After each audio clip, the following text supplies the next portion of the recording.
Unlike Misters Oliver-Bruno and Acosta, who were born respectively in Mexico and Honduras and eventually migrated to Durham, Crystal Gail Mangum was born in Durham, North Carolina, 40 years ago. She received her education from Durham Public Schools, attended college at Durham's North Carolina Central University, where she graduated with a degree in psychology, and was enrolled in one of its graduate master's programs. And, unlike the two Latino men, Mangum was an African American. Throughout Crystal Mangum's life, she has resided in North Carolina's Bull City, with two exceptions. The first being 2 years when she was serving her country in the United States Navy following high school graduation. The second being the year she was incarcerated following her November 2013 second-degree murder conviction when she was imprisoned in the Raleigh, Troy, and currently Goldsboro prisons. Though incarcerated outside of Durham, she is technically and legally identified as a Durham resident. In March 2006, at a private Durham residence, Crystal Mangum was sexually assaulted at a beer-guzzling, stripper-oogling party hosted by Duke Lacrosse players, an event where she had been paid, with another black female dancer, to perform exotic dancing, stripping, before the college-aged male audience of approximately 50. A decade before the emergence of the Me Too movement, Miss Mangum boldly decided to press criminal charges against the 3 white male partygoers she believed to be her assailants, chosen from a photo lineup. The case was prosecuted by then Durham District Attorney Mike Nifong, who received unsolicited advice to drop the case due to political concerns. He refused. Forced off the case by the North Carolina State Bar's self-initiated grievance against him, Nifong turned the case over to then North Carolina Attorney General Roy Cooper in late 2006. Around March 26, 2007, Crystal Mangum was interviewed by North Carolina Assistant Attorneys General Mary Winstead and James Coleman, which constituted the totality of Mangum's involvement in the Attorney General's office's investigation. Before North Carolina SBI agents, and without any legal representation present, Mangum was badgered and browbeaten by Winstead and Coleman from 9 a.m. until about 4 p.m., an unrecorded and undocumented session that was confrontational and harrowing. Mangum emerged an emotional wreck.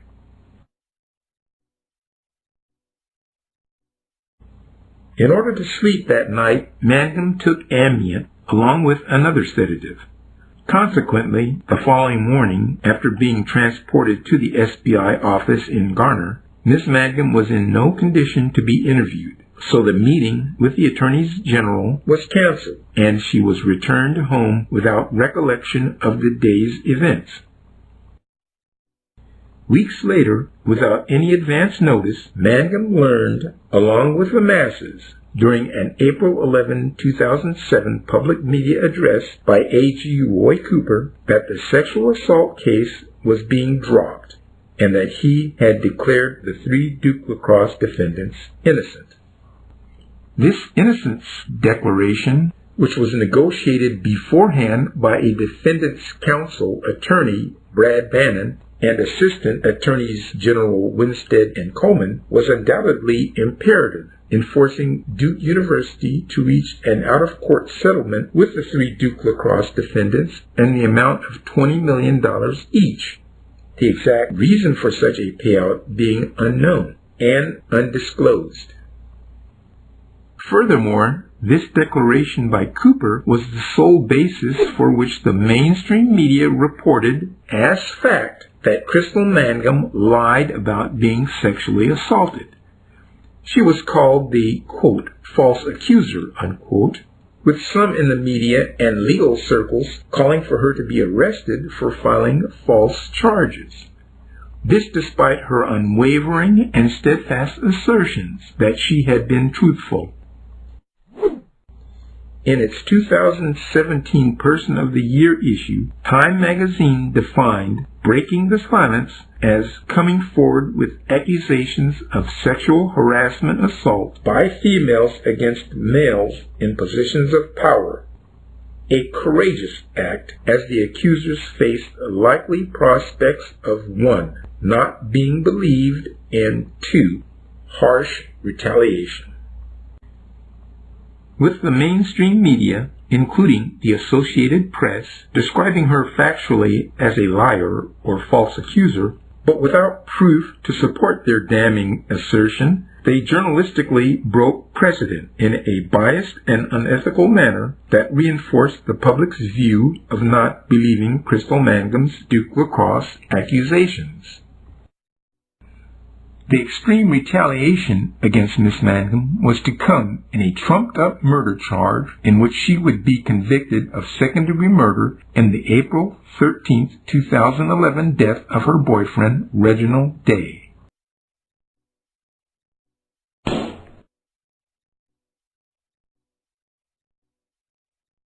Ten days prior, in the wee morning hours of Sunday, April 3, 2011, what surely was a case of domestic violence played out in the Durham apartment the two shared, punctuated by Mangum's boyfriend Day pummeling her in the head with his fists, gouging his fingernails into her face, throwing steak knives at her, busting down a locked bathroom door behind which she sought refuge, dragging her into the bedroom by her hair, straddling atop her, and choking her with his hands.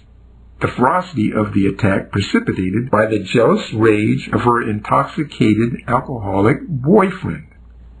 Mangum effected her escape from imminent death at Day's hands by poking him in the side of his torso with a steak knife that was lying nearby.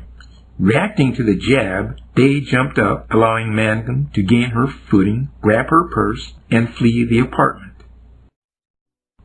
The non-life-threatening wound inflicted by Mangum was successfully treated surgically hours later by Duke University Hospital trauma surgeons, with Mr. Day having a post-operative prognosis for a complete recovery. The medical staff at Duke's hospital, however, failed to get Day's alcoholic withdrawal condition under control, and on his third post-operative day, he went into delirium tremens, which required his transfer to the surgical intensive care unit. During treatment for this situation, he was errantly intubated in his esophagus instead of trachea, which went undetected for a critical period and led to his brain death.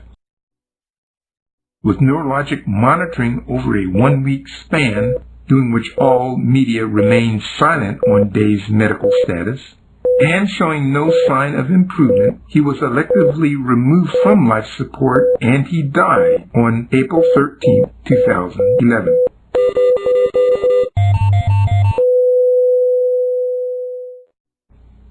Although the direct and indirect cause of Day's death was due to medical malpractice, and despite there being no nexus between his death and the stab wound inflicted by Mangum, the state of North Carolina indicted her for first-degree murder in his death based upon the fraudulent autopsy report of the medical examiner, Dr. Clay Nichols.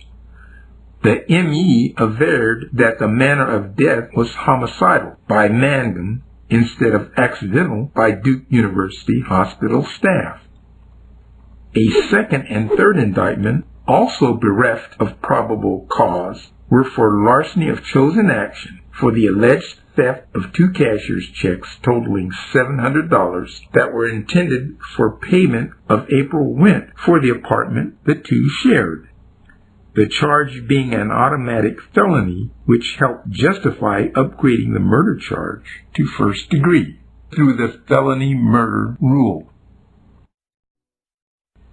Conviction of first-degree murder in a non-capital case carries a mandatory life sentence without the possibility of parole, and this was the Durham District Attorney's Office's desired outcome as payback for Mangum's role as accuser in the Duke Lacrosse case 5 years earlier. a life sentence against the single African-American mother of 3 desired solely out of spite. It should be noted that in attaining the larceny indictments, Durham police officer Marianne Bond committed perjury before the grand jury, as her own police report confirmed in a post-operative interview with Day that he admitted that he had given both cashier's checks to Miss Mangum.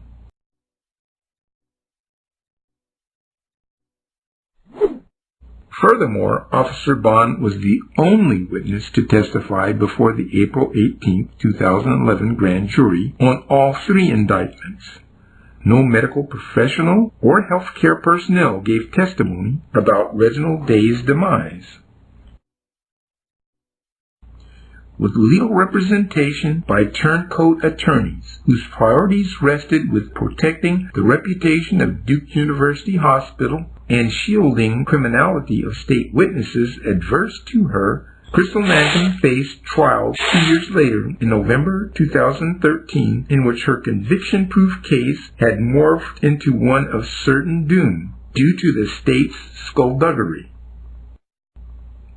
Mangum's trial attorney, Daniel Meyer, and the presiding judge, Honorable Paul Ridgway, allowed a jury to be seated that consisted of 3 jurors with ties to Duke University and or its hospital. 2 were employees, and the 3rd was the wife of a surgeon at the hospital where the fatal medical malpractice took place. This arrangement assured that defendant Mangum would not have a chance for a jury acquittal. Additionally, a 4th juror, who violated judge's instructions early on in a manner to influence an outcome opposed to Mangum, was allowed to remain seated with admonishment from the judge and silence from Mangum's trial attorney, Daniel Meyer.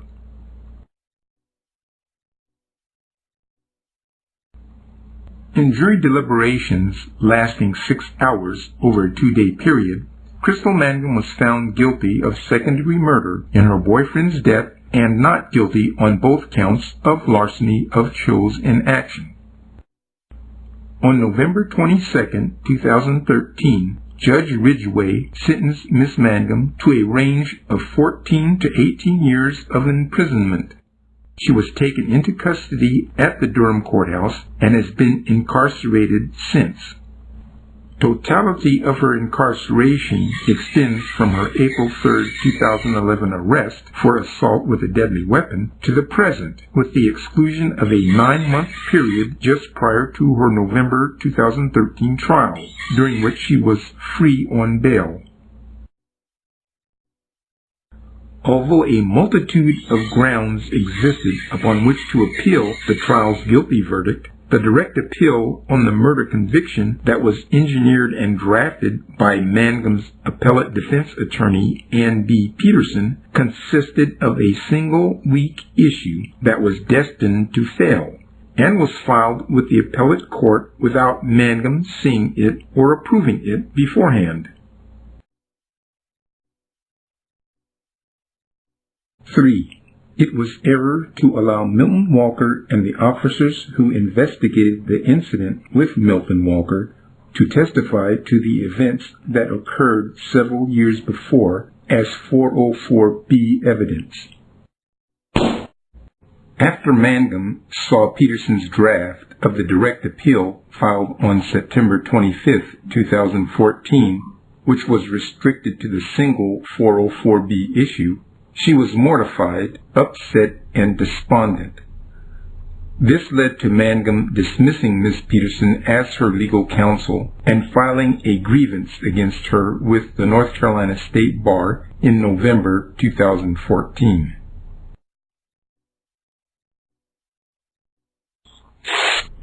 Once Miss Peterson was no longer representing her, Crystal Mangum relied upon the North Carolina Prisoner Legal Services for her legal representation.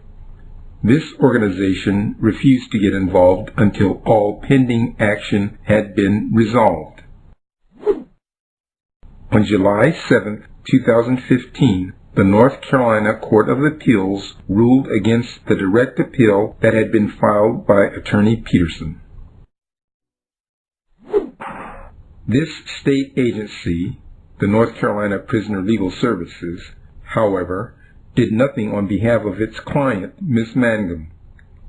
No motions were filed, no letters written, no investigation undertaken, no witnesses interviewed, no activity whatsoever taken on Ms. Mangum's behalf.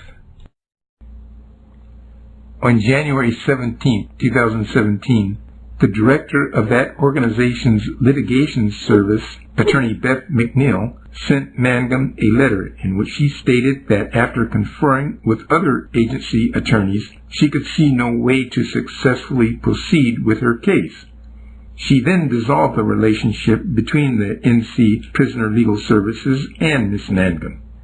The state agency provided Mangum with a guide on pro se representation,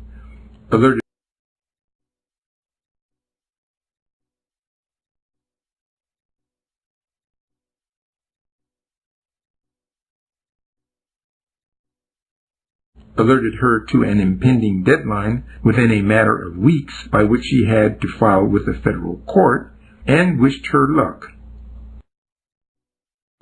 Crystal Mangum was now on her own, incarcerated, without access to law books, law library, no internet access, lacking a keyboard and printer by which to produce typed documents, and no direct contact with the U.S. Postal Service. Attempts at obtaining legal representation had been unsuccessful, not only in the private sector, but also with the North Carolina Innocence Inquiry Commission, North Carolina Center on Actual Innocence, the NAACP and ACLU legal teams, and other civil rights and innocence projects organizations, all refusing to provide her with any assistance. Mangum's friend Sidney Harr, a retired physician and active advocate on social justice causes, but without any legal training, was extremely knowledgeable about her murder case and offered to continue to help her once she had been abandoned by the North Carolina Prisoner Legal Services. The following January of 2018, Harr manually filed in the Durham County Superior Court Civil Division a malicious prosecution complaint by Crystal Mangum against Durham Police Officer Marianne Bond and the Durham District Attorney's Office, related to the larceny of chosen action charges which lacked probable cause and of which she was found not guilty at trial. Mangum's case was so strong that defendants did not challenge its merits, but alternatively resorted to a defense based on two technicalities: 1, untimely filing, and 2, improper service of the summons and complaint. Though District Court Judge Jim Hardin was scheduled to hear the motions related to the case, he was replaced by Judge Carolyn J. Thompson, a recent judicial appointee of Governor Roy Cooper, several weeks prior to the August 15, 2018 hearing. It was Cooper who, a dozen years earlier as North Carolina Attorney General, declared the 3 Duke Lacrosse defendants innocent and dropped the criminal investigation into the entire case. Judge Thompson made blanket rulings on the motions, granting all of the defendants and denying all those of the pro se plaintiff. Thompson's rulings are presently on appeal by Crystal Mangum with the North Carolina Court of Appeals.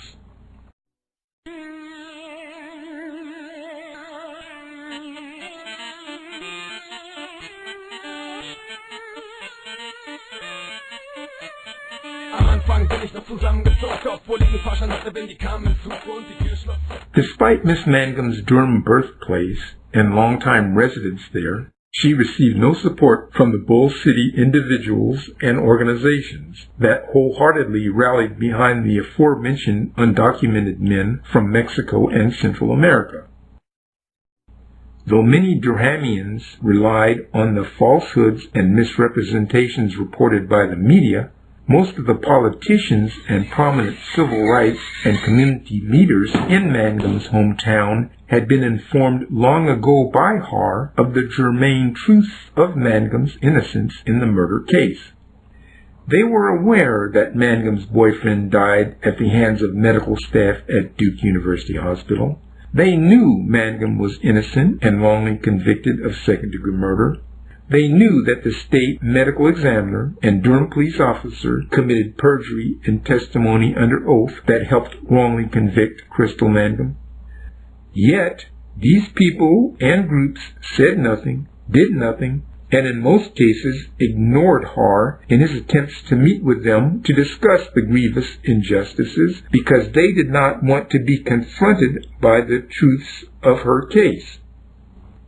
Specifically, Har, over the years, tried to meet and discuss the truths of Mangum's case with Durham state politicians Mickey Mashaw, Larry Hall, Paul Lutke, Floyd McKissick, Valerie Foushee, Marcia Mori, and others. There were no takers, most ignoring or avoiding any contact with the advocate.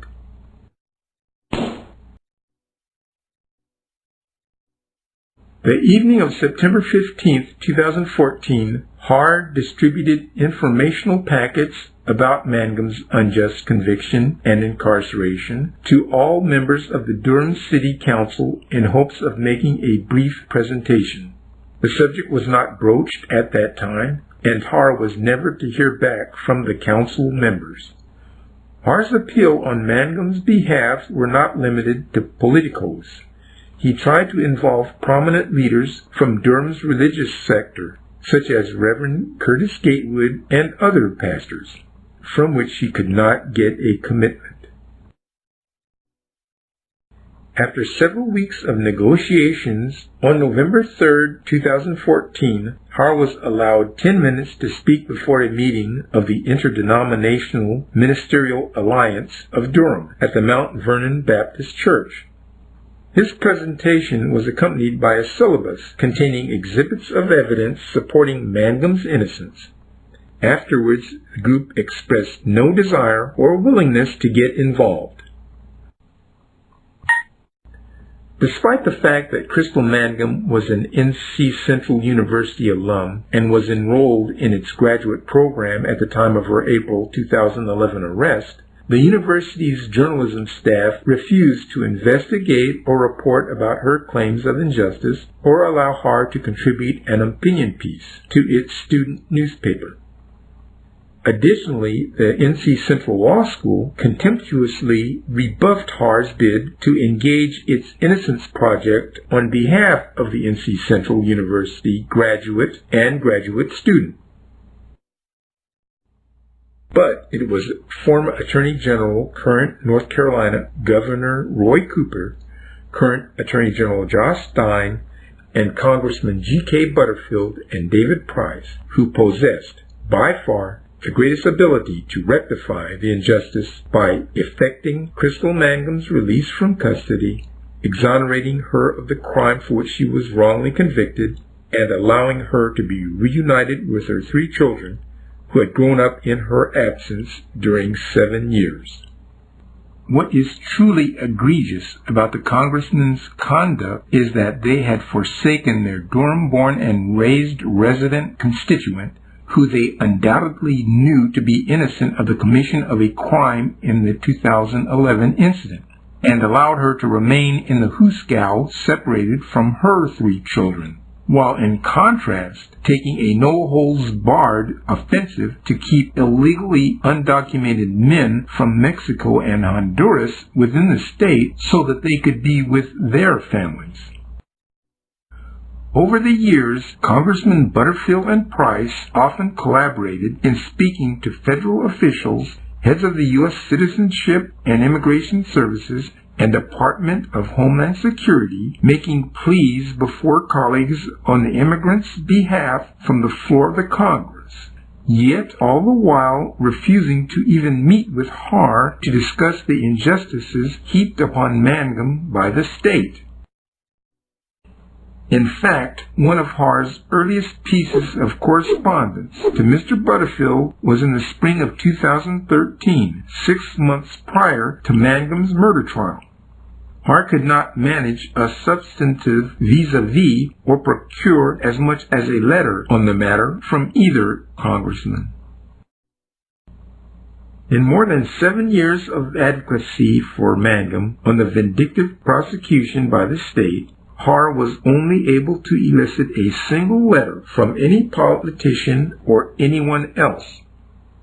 North Carolina Representative Mr. Shelley Willingham of Edgecombe County listened to Harr's presentation during the summer of 2017, visited Miss Mangum while she was held in the Raleigh prison, and he wrote a letter in which he opined that the evidence in the murder case deserved a second look.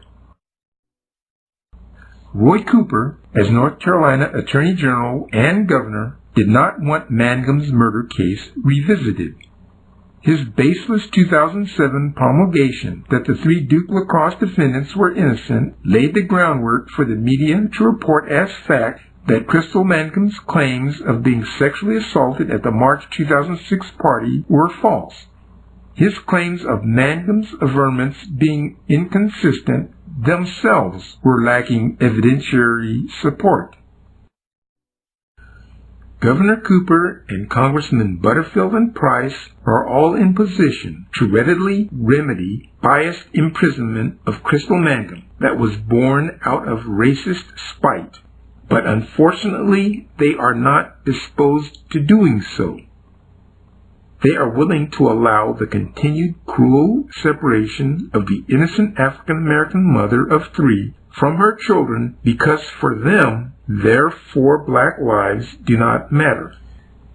They are content to allow her to rot in prison for the duration of her unwarranted and lengthy sentence as long as their misdeeds and malfeasances are not brought to the attention of the people by the mainstream media, which has colluded in this evil not only for the purpose of punishing Crystal Mangum for having the audacity to bring accusations against the 3 white Duke Lacrosse students from families of wealth, power, and privilege long before the Me Too movement gained attention, but for the purpose of concealing Duke University Hospital's role in Reginald Day's medical malpractice-induced death, and to provide immunity for the medical examiner and Durham police officer whose criminality justified the wrongful conviction and bolstered the unjust second-degree murder conviction. Like Cooper and the congressman, the mainstream media are very much aware of the truths of Mangum's innocence and knowledgeable of the crimes committed by the state witnesses. But these are truths in which they are complicit in keeping hidden from the people, as the truth will set Crystal Mangum free. In a twist of irony, the November 28, 2018 edition of the News and Observer had a front-page article titled, "Butterfield Price Hammer Fed's Actions in Immigrants' Appeal." The immigrant in this case being Samuel Oliver-Bruno. The concluding 2 paragraphs in the news story read as follows, quote, "The congressmen said they have tried repeatedly to intervene on Oliver-Bruno's behalf. We have been largely ignored or delegated to junior staff in this pursuit," unquote. In this matter, there are parallels between the advocacies on behalf of Mr. Oliver-Bruno and Crystal Mangum. When advocating for Samuel Bruno Oliver, Congressmen G.K. Butterfield and David Price have been largely ignored by the United States Citizenship and Immigration Services. Likewise, when advocating for Crystal Mangum, Sidney Harr has been largely ignored by Congressman G.K. Butterfield and David Price, as well as Governor Roy Cooper, former Governors Pat McCrory and Bev Perdue, Attorney General Josh Stein, federal attorneys for the Eastern and Middle Districts of North Carolina, Durham District Attorneys Leon Standback, Roger Eccles, Orange County DA Jim Woodall, Wake County DA Lauren Freeman, Durham Mayors Bill Bell and Steve Schewel, Durham Police Chief Sarah Lynn Davis, local and national chapters of the NAACP, the North Carolina Center on Actual Innocence, Fred Foster, Reverend Curtis Gatewood, the National ACLU, Legislative Black Caucus, Congressional Black Caucus, Durham Interdenominational Ministerial Alliance, NC Prisoner Legal Services, North Carolina Center.